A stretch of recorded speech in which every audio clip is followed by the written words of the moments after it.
ಬಲು ವಿಚಿತ್ರ ಅಂದರೆ ಅಮ್ಮನವರ ಹತ್ತಿರ ಬರಲೇ ಇಲ್ಲ ಅಂತಿದೆ. ನೋಪೇಯಾಯ ಶಂಕಿತ ಅಂತ. ಅವರಿಗೆಲ್ಲಿದೆ ಶಂಕ ಇಂಕ? ಅದೊಂದು ನಟನೆ ಅಷ್ಟೇ. ಅವರಿಗೆ ನಿತ್ಯ ಚತುರ್ಮುಖಾದಿ ದೇವತೆಗಳಿಗೇನೆ ಅವರಿಗೆ ಅನ್ಯಥಾಜ್ಞಾನ ಆಗಲಿ ಅಜ್ಞಾನ ಸಂಶಯ ಯಾವುದೂ ಇಲ್ಲ. ನಿತ್ಯ ಮುಕ್ತಳಾದಂತಹ ರಮಾದೇವಿಗೆ ಎಲ್ಲಿದೆ ಅದರ ಪ್ರಸಂಗ? ಆದರೂ ಶಂಕಿತ ಅಂತಂದು ಏನೋ ಸಂದೇಹ ಮಾಡಿದಂತೆ ಮಾಡಿ ಸುಮ್ಮನೆ ಆ ಕಡೆ ದೂರ ಹೊರಟು. ಇಲ್ಲಪ್ಪ ನಂಗೆ ಗೊತ್ತಿಲ್ಲ, ಇದು ಏನೋ ಅರ್ಥ ಇದೆ ಅನ್ನೋದನ್ನು ಎಲ್ಲರೂ ಅರ್ಥ ಮಾಡಿಕೊಂಡ್ರು.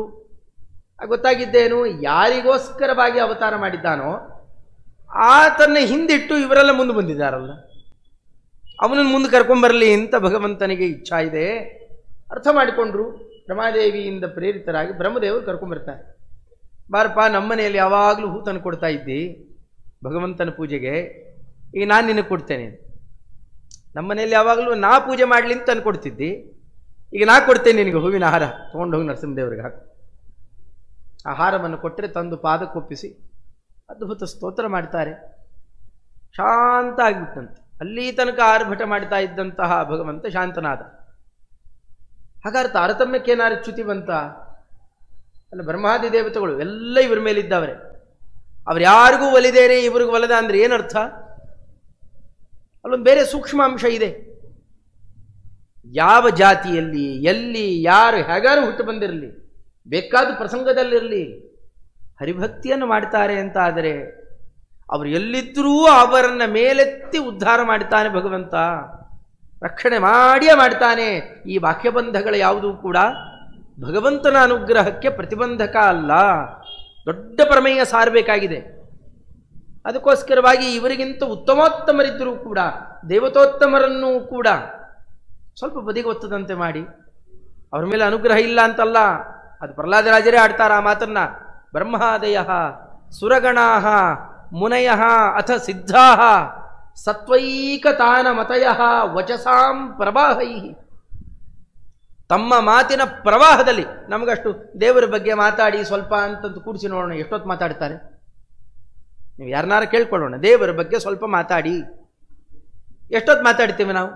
ಅದು ಇದು ಹರಟೆ ಬೇಕಾಟು ಹೊಡಿತೇವೆ. ದೇವರ ಬಗ್ಗೆ ಮಾತಾಡಿ ಗೊತ್ತೇ ಇಲ್ಲ ನಮಗೆ. ದೇವರು ದೇವರು ಅಷ್ಟೇ. ಈ ಪ್ರಸಂಗ ಇದೆ ನಮಗೆ.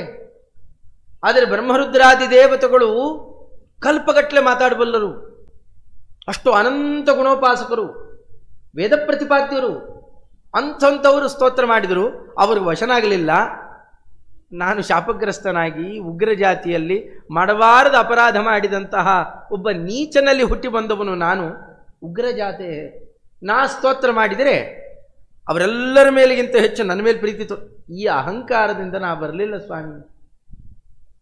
ಕಾಡಾನಿಗೆ ಒಲಿದಿದ್ದೆಲ್ಲ ಕಥೆ ಕೇಳಿದ್ದೆ. ನಿನ್ನನ್ನ ಯಾರು ಸರಿಯಾಗಿ ತಿಳಿದು ಪ್ರೀತಿ ಮಾಡ್ತಾರೆ ಅವರನ್ನ ಕೈ ಬಿಡೋಲ್ಲ. ಆ ಕಾಡಾನಿಗೇನಿರುತ್ತೆ? ಕಾಡಿನಲ್ಲಿ ಎಷ್ಟೋ ಪ್ರಾಣಿಗಳು ಸಾಯ್ತಾನೇ ಇರ್ತಾರೆ. ಅವು ಸಾಯಬೇಕು, ಅದೇ ಅಲ್ಲಿಯ ನಿಯಮ.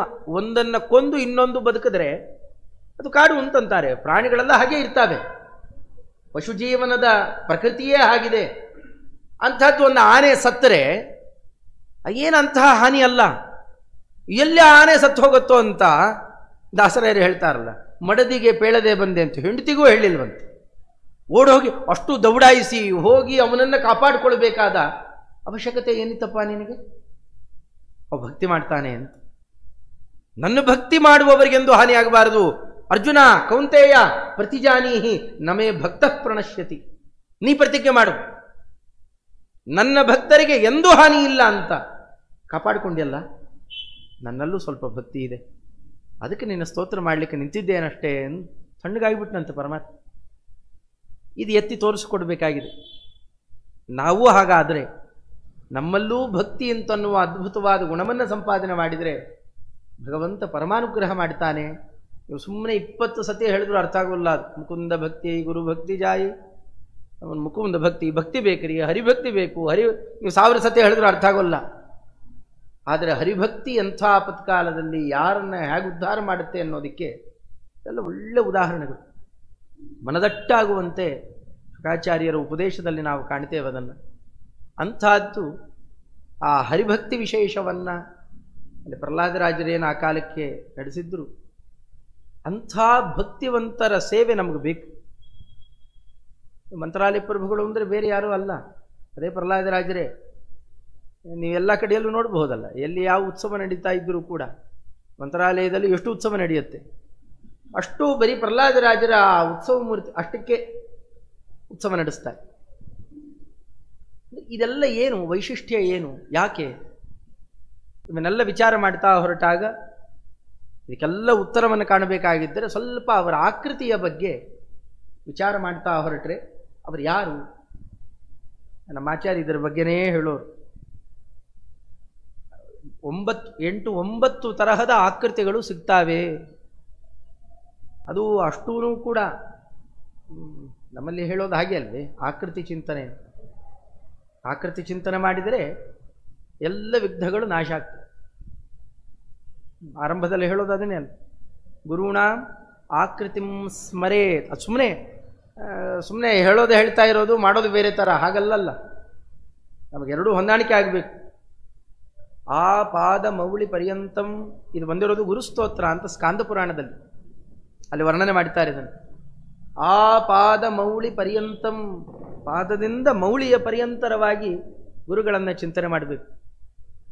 ಗುರುಗಳು ಯಾಕೆ? ಅವರ ಆಕೃತಿ, ಅವ್ರದ್ದು 1-2 ಆಕೃತಿ ಅಲ್ಲ, ನಾನಾ ತರಹದ ಆಕೃತಿ ಇದೆ. ಆ ಆಕೃತಿಗಳನ್ನು ಚಿಂತನೆ ಮಾಡಿದರೆ ತೇನ ವಿಘ್ನಾ, ಆ ಸ್ಮರಣೆಯಿಂದಾಗಿ ಏನೇ ವಿಘ್ನಗಳು ಅಂದರೆ ಬೇರೆ ಅಲ್ಲ, ಕಾರ್ಯ ಪ್ರತಿಬಂಧಕ ದುರಿತ ವಿಶೇಷ. ನಾವೇನಾರ ಕೆಲಸ ಮಾಡಲಿಕ್ಕೆ ಅಂತ ಹೊರಟ್ರೆ ಅದಕ್ಕೆ ತಡೆ ಬಂತು ಅಂತಂದರೆ ವಿಘ್ನ ಬಂತು ಅಂತೇವೆ. ಯಾಕೆ ತಡೆ ಬರುತ್ತೆ? ಕೆಲವರಿಗೆ ಬರುತ್ತೆ, ಕೆಲವರಿಗೆ ಬರೋಲ್ಲ. ಯಾಕೆ? ಇಷ್ಟೇ ಕಾರಣ. ವಿಘ್ನ ಅಂತಂದರೆ ಬೇರೆ ಅಲ್ಲ, ನಾವು ಮಾಡಿದ ಕೆಟ್ಟ ಕೆಲಸದಿಂದ ಪಾಪಗಳೇ, ಇನ್ನೇನು ಅಲ್ಲ. ಯಾರಿಗೆ ಆ ಪಾಪ ಇರುತ್ತೆ ಅವರಿಗೆ ತಡೆ ಬರುತ್ತೆ, ಯಾರಿಗೆ ಪಾಪ ಇರೋಲ್ಲ ಸರಾಗವಾಗಿ ನಡೆದು ಹೋಗುತ್ತೆ. ನಾವು ಮಾಡಿದ ಪಾಪಗಳೇ ವಿಘ್ನಗಳ ರೂಪದಿಂದಾಗಿ ಕಾಡ್ತಾವೆ. ಆ ವಿಘ್ನಗಳು ಪರಿಹಾರ ಆಗಬೇಕು ಅಂತಂದರೆ ಅದಕ್ಕಿರುವ ಒಳ್ಳೆ ಔಷಧಿ ಇದೊಂದು ಉಪಾಯ. ಗುರುಗಳನ್ನು ಚೆನ್ನಾಗಿ ಚಿಂತನೆ ಮಾಡಿ, ಮೇಲಿಂದ ಕೆಳಗಿನ ತನಕ, ಕೆಳಗಿಂದ ಮೇಲಿನ ತನಕ ಅವರನ್ನು ಚೆನ್ನಾಗಿ ಸ್ಮರಣೆ ಮಾಡಿಕೊಂಡು ಹೊರಟ್ರೆ ಯಾವ ವಿಘ್ನಗಳು ಇರೋಲ್ಲ. ತೇನ ವಿಘ್ನಾ ಪ್ರಣಶ್ಯಂತಿ ಸಿದ್ಧ್ಯಂತಿ ಚ ಮನೋರಥ. ನಾವು ಆಸೆ ಪಟ್ಟಿದ್ದೆಲ್ಲ ಕೈಗೂಡುತ್ತೆ, ತಡೆಗಳೆಲ್ಲವೂ ಕೂಡ ತಡೆದು ಹೋಗುತ್ತೆ, ತಡೆಗಳಿಗೆ ತಡೆ ಬರುತ್ತೆ.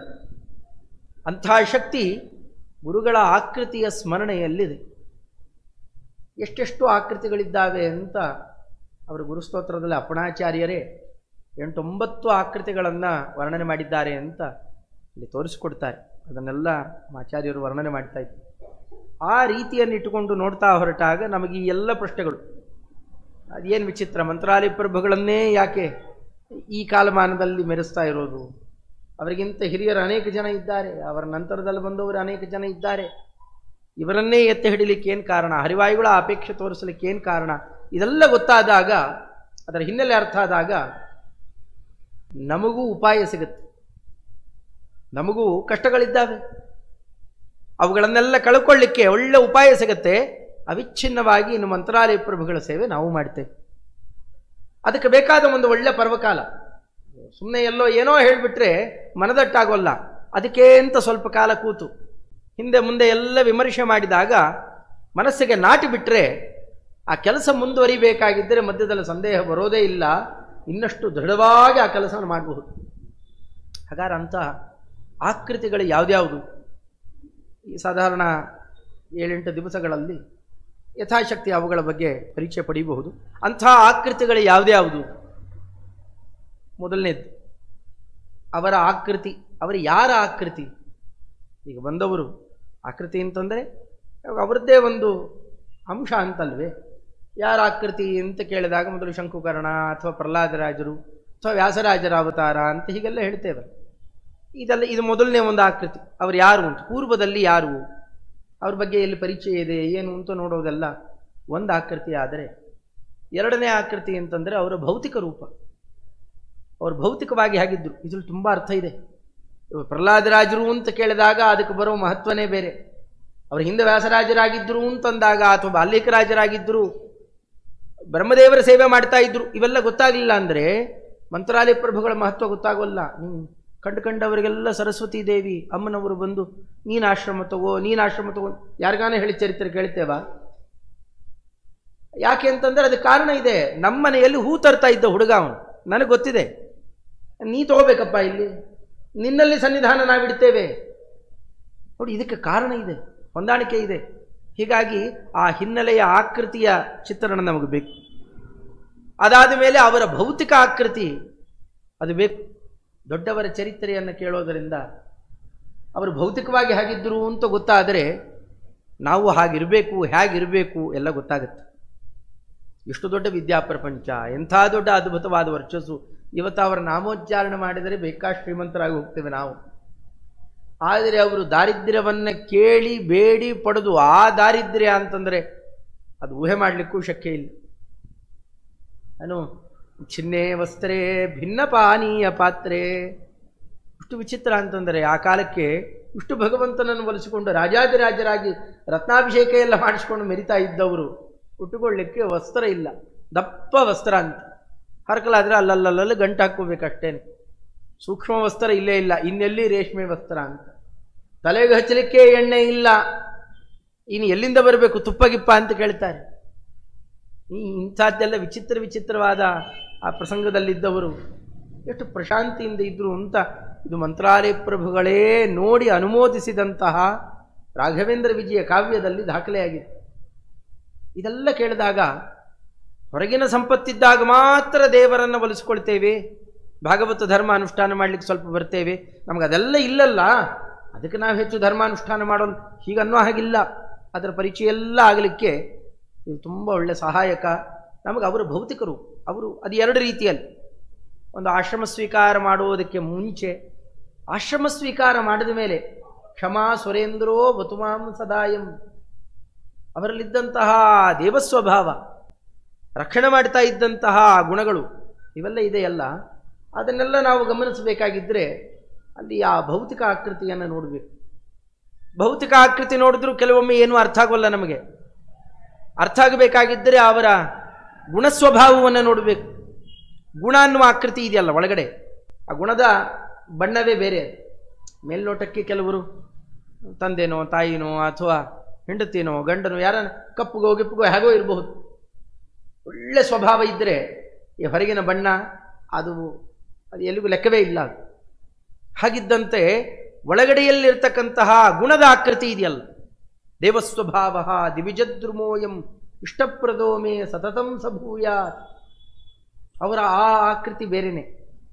ಅಂದರೆ ಇವರು ಯಾರ ಅವತಾರ ಅಂತ ನೋಡೋದೊಂದು, ಅವರ ಭೌತಿಕ ಆಕೃತಿ. ಭೌತಿಕ ಅಂತಂದರೆ ಪಾಂಚಭೌತಿಕ ಶರೀರ ಇದ್ದು ಅವರು ನಡೆದಾಡಿ ಓಡಾಡಿ ಎಲ್ಲ ಮಾಡ್ತಿದ್ದಾರಲ್ಲ, ಅದೊಂದು ಆಕೃತಿ. ಮೂರನೇದ್ದು ಅವರ ಗುಣಸ್ವಭಾವಗಳ ಆಕೃತಿ.